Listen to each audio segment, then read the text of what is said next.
दिल्ली के जवाहरलाल नेहरू स्टेडियम में चल रहा वर्ल्ड पैरा एथलेटिक्स चैंपियनशिप के दौरान सुरक्षा व्यवस्था में बड़ी लापरवाही सामने आई।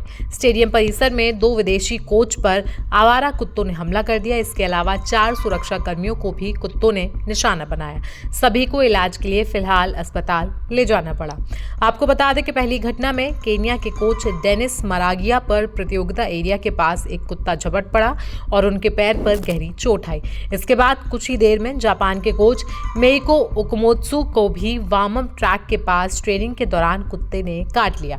दोनों कोचों को तुरंत ही स्टेडियम के मेडिकल रूम में प्राथमिक इलाज दिया गया और उसके बाद सफदरजंग अस्पताल ले जाया गया। अस्पताल के मुताबिक अब दोनों की हालत स्थिर है। इस घटना के बाद नगर निगम एक्टिव हो गया है। एनडीएमसी और एमसीडी की टीमें स्टेडियम और आसपास के इलाकों में कुत्तों को पकड़ने में जुटी हैं। स्टेडियम में अब डॉग कैचिंग टीमें, रैपिड रिस्पांस यूनिट और वाहन तैनात कर दिए गए हैं ताकि ऐसी घटनाएं एक बार फिर से ना हो। इसी बीच बीजेपी नेता विजय गोयल ने इस घटना पर नाराजगी जताई। उन्होंने कहा कि देश की छवि पर यह बहुत बड़ा धब्बा है। उन्होंने सुप्रीम कोर्ट के उस आदेश पर भी सवाल उठाए जिसमें कहा गया था कि कुत्तों को उनके इलाके में खुले में छोड़ा जाए। उनका कहना था कि अब जब विदेशी मेहमानों पर हमला हुआ है तो इसकी जिम्मेदारी आखिरकार कौन लेगा। बता दें कि ऑर्गेनाइजिंग कमेटी के एक सदस्य ने बताया कि कुत्तों को हटाने के लिए एक स्पेशल टीम तैनात की गई है जिसने स्टेडियम के अंदर सभी आवारा कुत्तों को निकाल दिया है। वहीं भारत पहली बार इस चैंपियनशिप की मेजबानी कर रहा है और इस तरीके की घटनाओं से तैयारी और मेहमानों की सुरक्षा पर गंभीर सवाल भी खड़े हो गए हैं। केन्या टीम के प्रतिनिधि ने बताया कि कोच डेनिस को कॉल रूम्स के पास काटा गया जहां खिलाड़ी अपने इवेंट से ठीक पहले मौजूद रहते हैं। मालूम हो कि सुप्रीम कोर्ट ने 11 अगस्त 2025 को निर्देश दिया था कि दिल्ली एनसीआर के सभी आवारा कुत्तों को अस्थायी शेल्टर में रखा जाएगा, लेकिन 22 अगस्त 2025 को यह आदेश बदला गया और कहा गया कि नसबंदी और टीकाकरण के बाद कुत्तों को उनके इलाके में वापस छोड़ा जाए।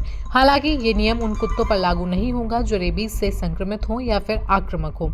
ऐसे में घटना के बाद अब हर स्तर पर जिम्मेदारी तय करना और सुधार की जरूरत महसूस हो रही है, क्योंकि जब विदेशी मेहमान भी सुरक्षित नहीं हैं तो आम जनता की सुरक्षा पर सवाल उठने लगे हैं। ये जो हाल में ही पता चला है कि 2 लोगों को कुत्ते ने काटा है जवाहरलाल नेहरू स्टेडियम में, ये कोई नई बात नहीं है। दिल्ली में 20 एबीसी सेंटर्स चला रही है एमसीडी, उनमें से अधिकतर अभी तक प्रोजेक्ट रिकॉग्निशन भी केंद्र सरकार से जो मैंडेटरी है उन्होंने नहीं लिया है।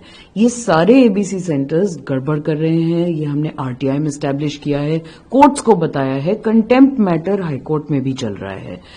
इन सब को सुधारने के लिए जो 22 अगस्त का सुप्रीम कोर्ट का निर्देश था, अभी तक एमसीडी ने कोई कार्यवाही नहीं करी है। जहां तक दिल्ली सरकार की बात है, उनके निर्देश को भी नजरअंदाज किया है और यही रीजन है कि ये जो आरडब्ल्यूएज हैं उनसे पैसे लेकर कुत्तों को इधर के कुत्ते उधर, उधर के कुत्ते कहीं और, इसकी टोपी उसके सर चल रहा है।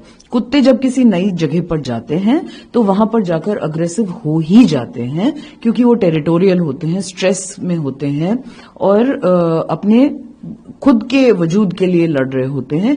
ऐसे केसेस में डॉग बाइट सबसे ज्यादा होती हैं और यही प्रतीत हो रहा है कि इन कुत्तों को कहीं और से उठाकर वहां छोड़ा गया है और इसीलिए वो अपनी जान बचाने के लिए स्ट्रेस में काट रहे हैं। और ये इश्यूज बहुत कॉमन हैं। जब तक एमसीडी एबीसी प्रोजेक्ट को करप्शन से दूर नहीं करती तब तक दिल्ली की जनता को निजात नहीं मिलेगी।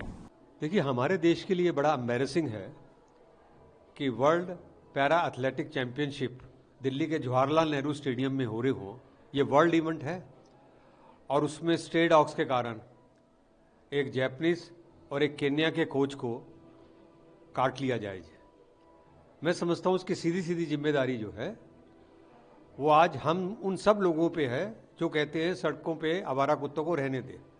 हमने 3 साल से आंदोलन किया हुआ है कि no dogs on street policy होनी चाहिए जी, किंतु आज सुप्रीम कोर्ट भी उतनी ही जिम्मेदार है जितनी सरकार, प्रशासन या ये डॉग फीडर्स हैं यहाँ पे। क्योंकि 11 अगस्त को सुप्रीम कोर्ट ऑर्डर करती है सारे कुत्तों को पकड़ के शेल्टर में डाल दिया जाए, क्योंकि देश भर में 12 करोड़ से अधिक कुत्ते हैं और थोड़े दिन बाद 3 बेंच ये कह देती है इन कुत्तों को छोड़ दो काटने के लिए। अब वो 3 बेंच सुप्रीम कोर्ट की है, क्या वो बताएगी, जिम्मेदारी लेने को तैयार है? और ये केवल 2 फॉरेन कोच का मामला नहीं है, ऐसे कितने फॉरेनर्स को काटते होंगे और हमारा देश कितना बदनाम होता होगा कि कल 20 बार सोचेंगे लोग इंडिया में आने से पहले कि भाई ये जो वर्ल्ड चैंपियनशिप या जो वर्ल्ड इवेंट हो रहे हैं इसमें भारत सुरक्षित भी है कि नहीं है। तो आप दिल्ली से आए इस मामले पर क्या राय रखते हैं, हमें कमेंट सेक्शन में जरूर बताएं। साथ ही साथ देश दुनिया की बाकी खबरों के लिए बने रहें हमारे साथ।